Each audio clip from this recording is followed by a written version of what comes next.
Snow had settled thick over the dry earth of Montana Territory when Thomas McAllister heard the faintest whimper beneath the wind.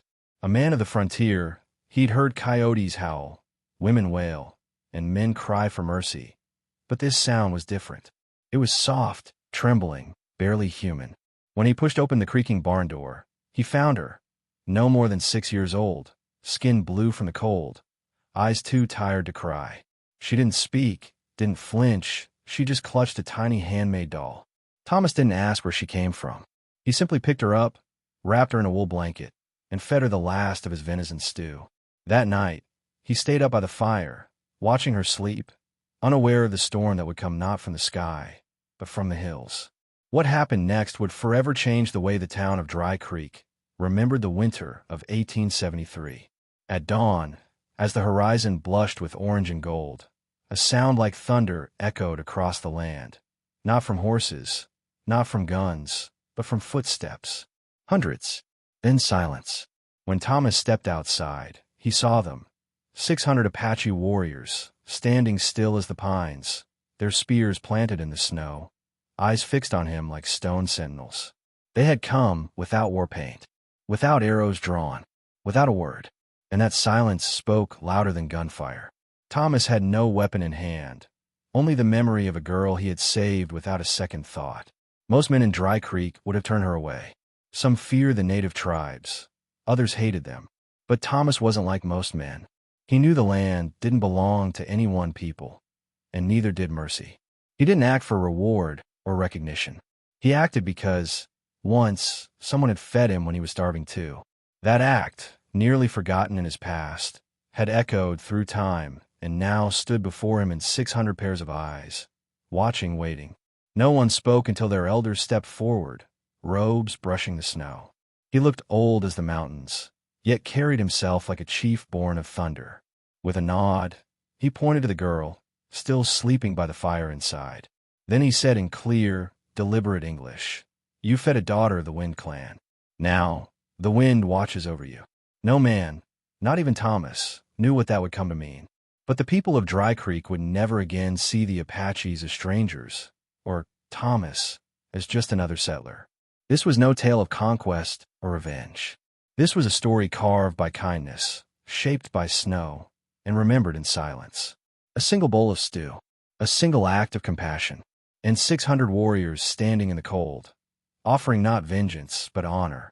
What happened next is something that would ripple through the West like wildfire through dry grass. And once you know the full story, you'll understand why Thomas McAllister's name was whispered with reverence for generations to come. When word of the silent standoff reached Dry Creek, whispers spread faster than prairie fire. The townsfolk peeked from behind curtains and shuttered saloons, their breath fogging the glass as they tried to make sense of what they saw. 600 warriors, silent and unmoving, surrounding the modest homestead of a man who never picked a fight in his life. No weapons were raised, no fires were lit, only stillness and the deep, ancient weight of something sacred. Thomas stood at his porch, hat in hand, heart pounding in his chest like hooves on hard dirt. Sheriff Callahan rode out, with trembling hands and eyes sharp with suspicion. "What did you do, Tom?" he asked, voice low. Thomas didn't answer at first. He looked past the sheriff toward the horizon, where the early morning sun cast long shadows of the warriors across his land. "I gave a child food," he finally replied, as if that were explanation enough. But in the West, kindness like that often came with a price. And many fear that price was about to be collected. Inside the cabin, the little girl stirred. Her skin had regained some warmth, her eyes a soft amber glow under the flicker of firelight. She didn't speak, but she reached out for Thomas's rough hand and held it with a grip far stronger than her frame suggested. She wasn't afraid, not of him, not of what waited outside. And somehow that calmed him. Outside, the elder warriors still stood, still silent, as if time had frozen, and the earth was waiting for someone to move first. Thomas stepped forward, slow and steady, boots crunching over snow. Every gaze locked onto him, but none threatened. He approached the elder until they stood a breath apart. No words were exchanged. Instead, the elder reached into his cloak and removed a small bundle wrapped in buffalo hide. He handed it to Thomas, who accepted it without hesitation. Inside, He found a single eagle feather and a flint arrowhead stained with ochre. Symbols, Thomas understood, not of war, but of alliance. That day, not a single gun was fired, not a word of violence spoken. Yet, Dry Creek would never be the same. For in the world of the West, gestures held more power than speeches, and silence could carry the weight of 1,000 rifles. The Apache didn't come for revenge. They came for respect. And through one act of compassion, Thomas McAllister had built a bridge stronger than any treaty written by men in distant cities. By sundown, the warriors were gone. Just like that. No dust, no echo of departure. Only faint boot prints and the lingering sense that something monumental had happened. The sheriff stayed behind, hat in hand, struggling to understand what he had just witnessed. They didn't leave a message, he muttered. They were the message, Thomas replied, eyes still fixed on the horizon. He knew what most of the town didn't, that the West wasn't just a place of bullets and cattle. It was a land of ancient spirits, long memories, and debts paid in ways words could never capture. The child, whom Thomas had begun calling Little Sparrow, remained in his care. Days passed, and the snow slowly thawed, revealing green beneath the white. The townsfolk began to come by, not with rifles, but with questions. Why they come? What does the feather mean? Are you in danger? And each time, Thomas gave the same reply. Sometimes, the greatest power isn't what you fight with, it's what you stand for. He spoke gently, but his voice carried weight. The kind of weight only men who've seen life and death up close can wield. Little Sparrow never spoke a word, but she watched everything. Her gaze was sharp, knowing, as if the land itself whispered truths in her ear. She followed Thomas through his chores, mimicked his movements, and learned the rhythm of the ranch like someone returning to a forgotten home.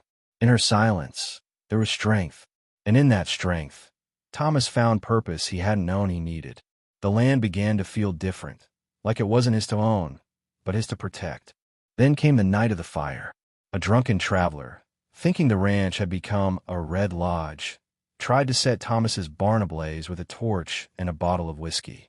He was stopped, not by bullets, but by the sudden roar of horses and the glint of steel in the night.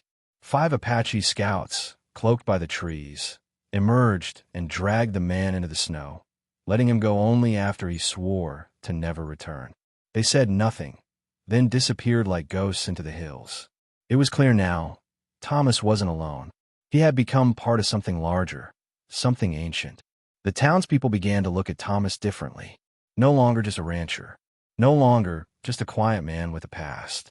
He was now a man between worlds, trusted by both the settlers and the natives, walking a line few dared to tread. And while he never sought that role, he wore it with quiet honor. For he understood what few did, that in the Old West, survival wasn't just about grit or guns. Sometimes, it was about knowing when to offer a bowl of stew, and when to listen to the silence that followed. As spring pushed away the last breath of winter, Thomas's ranch became a place of quiet pilgrimage, not just for curious townsfolk, but for riders from distant tribes, Comanche, Shoshone, Ute, who had heard whispers of the man who fed a child and earned the watch of warriors. They came not for conflict, but for counsel. Some brought tokens, beaded armbands, carved stones, tobacco wrapped in deer hide. Others brought only stories. And Thomas listened to each one, with the patience of a priest and the silence of the mountains around him. Little Sparrow, too, began to change. Though she still spoke no words, her expression softened, and her steps grew more certain. She painted on the cabin walls with charcoal and berries, symbols Thomas didn't understand, yet instinctively respected. One morning, she placed the eagle feather and arrowhead he'd been gifted atop the mantel, then touched her hand to her chest. That was when Thomas understood. They were no longer just guests in each other's lives. They were kin, by spirit, if not by blood. Not everyone saw it that way. A few townsmen, particularly Henry Garrison, the banker's son, began to speak behind doors that weren't quite shut. He's gone native, they whispered. A white man shouldn't take in a red girl, much less be protected by their kind. But Thomas had heard worse in his life. He had fought in battles, seen men betray their own blood for a bag of coins. Words were easy, honor was rare, so he kept to his work and let the winds carry away the rest. One night, After tending the cattle, Thomas found a small pouch tied to his front door. Inside, wrapped in rabbit fur, was a stone etched with symbols and the feather of a hawk. It was a sign from the elders. He was being watched not just by Apache, but by other tribes now, too. He wasn't just a rancher anymore. He was a bridge, a message, a reminder that peace in the West didn't have to be signed in ink or sealed by gunpowder. It could be built one act of decency at a time. But peace is never left undisturbed for long. By the end of that week, word came from Fort Bridger. A patrol had been attacked on the ridge near Devil's Spine. The Army blamed the Apache. Rumors of retaliation grew like storm clouds over the prairie. And though Thomas knew the truth, that no Apache near Dry Creek would have done such a thing, he also knew what the Army would do next. War was like a drought in these lands. It didn't ask who was guilty. It just burned everything in its path. Thomas rode into town the next morning, dust trailing behind his horse like smoke. He went straight to the sheriff's office, boots thudding against wooden planks that still held the memory of old blood. Sheriff Callahan looked up from his desk, eyes weary. "You heard?" Thomas nodded. "I heard, and I know they didn't do it." The sheriff rubbed his jaw, then leaned back in his chair. "That don't matter to the men coming from a fort. They'll ride with rifles first, questions later." It was the way of things. Justice was often too slow for men who mistook revenge for order. As Thomas stepped out into the street, he felt every eye on him. Some in fear, some in quiet reverence, others in judgment. He didn't flinch. He'd walked through war and worse.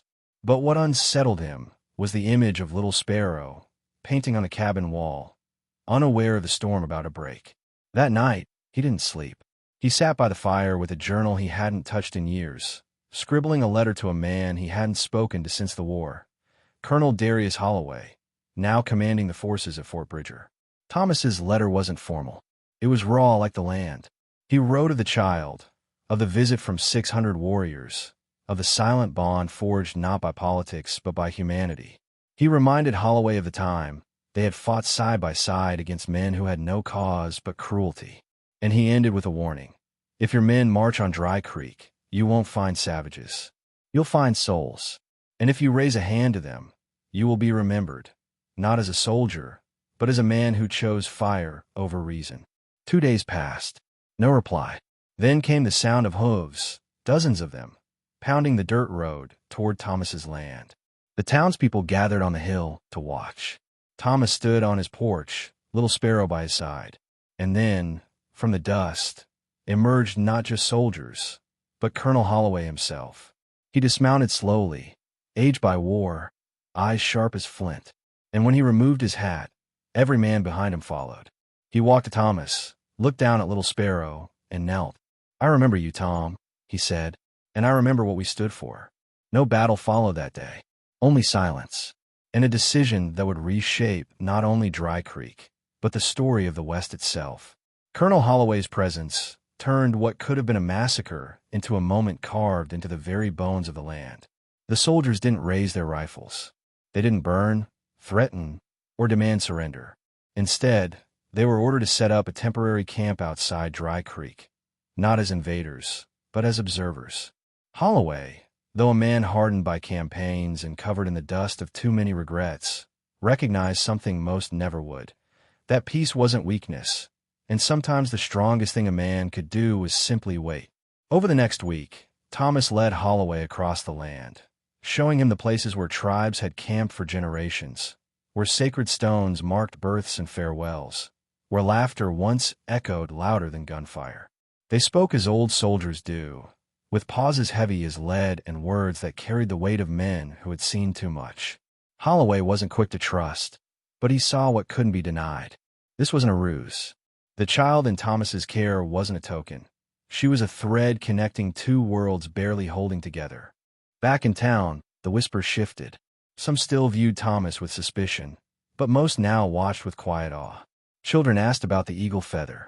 Old men tipped their hats in respect.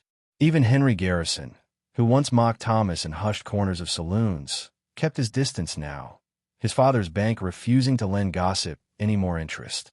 Something had changed, not just on the ranch, but in the hearts of those who witnessed it. The Wild West had always been a place of sharp edges, but now There was something soft pressing in between the cracks. Understanding. One evening, as the sun dipped behind the hills like a secret being buried, Little Sparrow finally spoke. Her voice was soft, rasped by long silence, but clear. "Thank you," she said, while handing Thomas a tiny necklace of bone and turquoise she had woven in secret. Thomas didn't speak, but a tear traced a line through the dust on his face. He hadn't realized how much he needed to hear her voice until that very moment. It wasn't just thanks for food or shelter. It was thanks for safety, for dignity, for not asking her to be anyone else but herself. That night, as stars pierced the black sky like silver needles, Thomas sat alone outside his cabin. Coyotes howled in the distance, and the scent of mesquite clung to the wind. He held the necklace in one hand and the feather in the other. He thought of his past, of battles fought and men buried, and how none of it had prepared him for the kind of legacy he was building now. Not with iron or land deeds, but with kindness, with silence, with a child's whispered, "Thank you," in a world so loud with hate. With the soldiers still camped nearby, tension simmered like a stew left too long on the fire. The army wanted answers about the attack on Fort Bridger's patrol. Some wanted proof the Apache weren't behind it. Others wanted blood, regardless of truth. Thomas knew time was running thin. One spark could ignite the land in flames. So he took a risk. He rode into the canyon beyond Devil's Spine alone, guided only by an old map gifted by the Wind Clan elder. A map etched not on paper, but into his memory through symbols left on stone and stories whispered in dusk. He reached a hidden camp 3 days out, nestled between cliffs scarred by centuries of storms. There, he met with a Lakota scout named Sings in Branches, a man who once fought on the opposite side of Thomas in the Indian Wars, but who now greeted him not with suspicion, but with the slow nod of a man who respected actions more than allegiances. Over a shared fire, the truth came out. The attack near Devil's Spine hadn't been Apache. It was a rogue band of outlaws wearing stolen feathers, looking to provoke chaos and stir up old hatred for their own gain. Thomas returned with evidence. Boots with army insignia carved off, Apache symbols burned poorly into old cowhide, and the arrowheads left at the site, too modern, too precise. Colonel Holloway reviewed every item in silence. He knew what this meant. Someone was trying to restart a war long buried, and that someone wasn't native. It was white men who had lost their grip on power and now clawed at the only thing left, fear. But truth doesn't always travel faster than fear. Word had already reached nearby towns that Tom McAllister's Injun friends had blood on their hands. A small group of vigilantes, wrapped in ignorance and rage, rode toward Dry Creek with torches and rifles. They weren't looking for answers. They were looking for retribution. And in the heart of that cold night, the cabin on the hill, once a place of silence and sanctuary, became the front line of a storm neither side wanted. Little Sparrow stood by the window, watching flames flicker in the distance. Thomas loaded his rifle, but prayed he wouldn't need it. Holloway ordered his men to hold the line, but Thomas stepped forward first. He knew the vigilantes. Men he'd drunk with, worked beside, fought beside. "Don't let the land teach your children what you refuse to learn," he shouted into the dark. And when they saw who stood beside him, not just soldiers, but natives and a child, brave as the moon, they hesitated. Sometimes, the sight of truth is enough to disarm a man more than any bullet could. The vigilantes halted just beyond the fence, their horses pawing at the frozen earth, breaths steaming in the moonlight. Torches crackled in uneasy hands. These were not trained men of war, but ranchers and miners shaped by rumor and resentment. For a heartbeat, it seemed the world held its breath. Then Holloway stepped beside Thomas, followed by a tall Apache scout named Red Elk, face painted with ash and calm resolve. Together, they formed a line that defied the old rules of the West, soldier, settler, and native, standing shoulder to shoulder. Henry Garrison, eyes wild beneath his wide-brimmed hat, tried to bark something about justice, but his voice trembled. "You're protecting savages, Tom," he shouted. "What does that make you?" Thomas didn't flinch. He didn't reach for his rifle. Instead, he lifted the eagle feather for all to see. "It makes me a man who remembers what it's like to be fed when starving. A man who knows that skin color doesn't make a monster, but fear does." His voice cut through the air like a whip, slicing into the fragile armor of men who had never stopped to listen. A silence fell again, this time different. Heavy. Confronting. Red Elk stepped forward and placed a burning torch into the snow, extinguishing it. Without a word, the other Apache scouts did the same. Then Holloway raised his voice, not as a commander, but as a man who had seen war rip through families. If you ride past this line, it won't be a battle. It'll be a betrayal of what this land could become. One by one, the vigilantes lowered their torches. Some turned away. Others sat on their horses like boys who had wandered too far into the woods and couldn't find their way back. That night, not a single shot was fired. No man died, but something else was buried, quietly, beneath the frost. The old myth that kindness was weakness, that peace was cowardice. And in its place, something rare took root. A fragile, flickering hope that maybe the West didn't have to be soaked in blood to be remembered. Maybe it could be shaped by choices, like the one Thomas made when he offered stew to a silent child. When the crowd dispersed, Thomas knelt by Little Sparrow and whispered, "You've done more in silence than most men do with 100 speeches." She didn't respond. She just placed her tiny hand in his. Outside, the torch ashes melted into the snow, and the land, for the first time in a long time, felt still. Not like something waiting to explode, but like something exhaling after holding its breath for far too long. The next morning, the frost on the cabin roof glistened like silver threads. Thomas rose early, as he always did, to mend a fence knocked down by the night winds. But this morning felt different. Holloway had already packed to return to the fort, leaving behind only his journal and a single note tucked between the pages.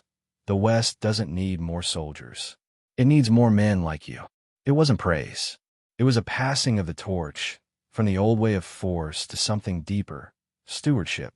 Thomas looked around and saw the transformation.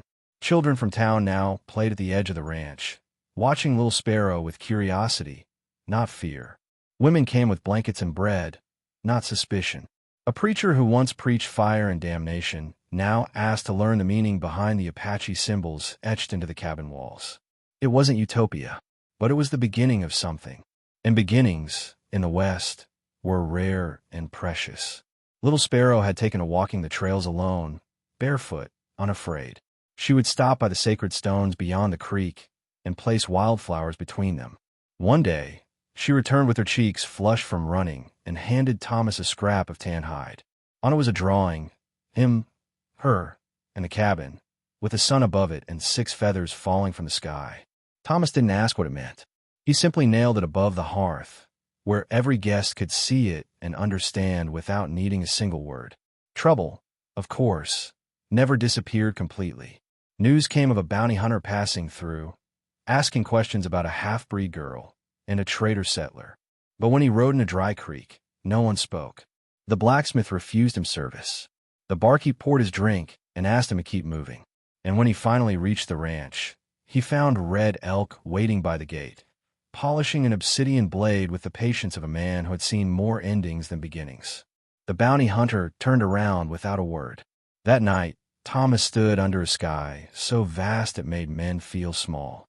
He thought of how much had changed, not through force, but through one decision, one meal, one act of warmth in the middle of a frozen world. The Old West was full of fire and fury, but sometimes the stories that lasted weren't the ones written in blood, but the ones carved gently, over time, by hands that chose to heal rather than hurt. And though he would never say it aloud, Thomas knew. He hadn't just fed a child. He had fed the soul of the land itself. Spring ripened into summer, and with it came a stillness Dry Creek hadn't known in years. No raids, no crossfire, no graves dug behind the chapel. The hills bloomed with wildflowers, and the river flowed clean again.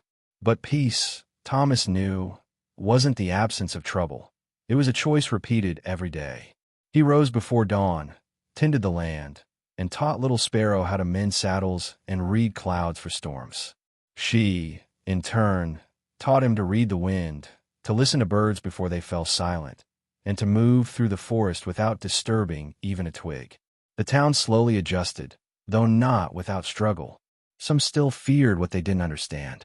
But those who spent time with Thomas came to realize that a man wasn't defined by his allegiance, but by the way he treated those with no power. And Little Sparrow, she became more than a mystery. She became a mirror. People saw their own children in her eyes. She was still quiet, still cautious, but when she laughed, it was like hearing the land sing after a hard rain.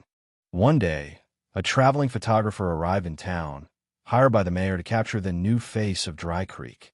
When he asked to take a picture of Thomas and Little Sparrow, Thomas hesitated, but she stepped forward, holding the feather and wearing the turquoise necklace, and nodded. The photograph was later framed and hung in the town hall, beneath a brass plate that read, "The day we chose a new West." No one knew who wrote those words, but everyone agreed they were true. The photograph traveled further than they expected. Within months, newspapers in distant cities ran stories of the rancher who stood between worlds. Some called him a hero, others called him a fool. But Thomas didn't care for headlines. He cared only for what the land whispered at sunset, what Little Sparrow dreamed about when she slept with her palm curled over her chest, and what the firelight revealed when all other lights were gone. Then came a letter from a judge in Kansas Territory. It contained legal documents, the kind written in cold, inked language. It said the girl had no living relatives on record, that her birth had never been documented, that she belonged to no one. Thomas read it twice, then burned in the hearth. He didn't need paper to tell him what he already knew. She was his, and he was hers, not because of blood or law, but because, when the world offered silence and snow, they gave each other warmth. As autumn crept in, painting the leaves gold and rust, Thomas received word of an elder's death in the Wind clan. The same man who had once stood outside his gate with 600 warriors was now gone. A ceremony would be held deep in the canyons, where outsiders were rarely welcome. But a messenger came bearing a single sentence: "You are not outsider anymore." So Thomas and Little Sparrow packed a small bag, wrapped in blankets and reverence, and rode into the high desert. The journey took 3 days, each mile shedding more of the world they had known and drawing them into something older than maps. Along the canyon rim, dancers moved like wind through grass, drums echoed like distant thunder, and prayers rose in spirals of smoke. At the center of it all lay the elder, dressed in feathers and wrapped in stories. When Thomas approached, the new chief placed a painted hand on his chest and whispered, "He said you would come. He dreamed of you often, not as the man who gave food, but as the one who planted peace." In that moment, Thomas understood something he had felt but never named. He wasn't there to be honored. He was there to remember, to carry a legacy forward, not just in word or deed, but in how he lived, how he raised Little Sparrow, how he shaped the land beneath his boots. He wasn't trying to change the West anymore. He had simply become part of it, its memory, its hope, its possibility. On their return home, the stars looked closer than ever. Little Sparrow slept against his side, the feather still tucked behind her ear. And as the horses moved through the quiet night, Thomas thought of all the men who had carved their names into trees and stone, believing that was how they would be remembered. But maybe true legacy wasn't in names or monuments. Maybe it was in moments, in meals shared, in silence kept, in the courage to feed a child and wait, not for thanks, but for understanding. Back in Dry Creek, the cabin stood firm against the coming frost. The wind no longer howled with loneliness, but hummed with memory. The fire crackled low, steady, and Thomas McAllister, once just a quiet man on the edge of nowhere, now carried the heartbeat of something far greater than himself. A new West, written not in blood, but in mercy, and in the sound of a child breathing peacefully, safe, beside a fire that would never again go out.